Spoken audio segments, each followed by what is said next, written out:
Praise the lord అండి. మరి ఈరోజు దేవుడు మరొక నూతన మాసాన్ని బహుమానంగా మనకిచ్చాడు. అందుని బట్టి దేవునికి మహిమ కలుగును గాక.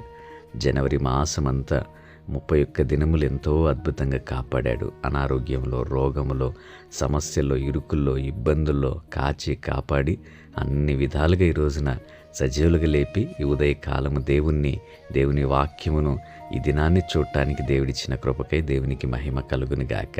మరి ఈరోజు ఈ నూతన నెల దేవుడు మనకిచ్చాడు కదా, అలాగే దేవుని మాటను చదువుకుందాం. నిశ్చయముగా నీవు నీ చేతుల కష్టార్జితము అనుభవించదవు. ఈ మాట నీ జీవితంలో దేవుడు నెరవేర్చునుగాక. నీ కష్టమంతయు ఇది మొదలుకొని దేవుడు సమకూర్చి నీవు అనుకున్నట్టుగా దేవుడు నీ కుటుంబాన్ని, అలాగే నువ్వు చేయు ప్రతి ప్రయత్నాన్ని కూడా ఆశీర్వదించి దీవించి నీ చేతుల కష్టార్జితం నీవు నీ కుటుంబము అనుభవించును గాక. ఆమెన్.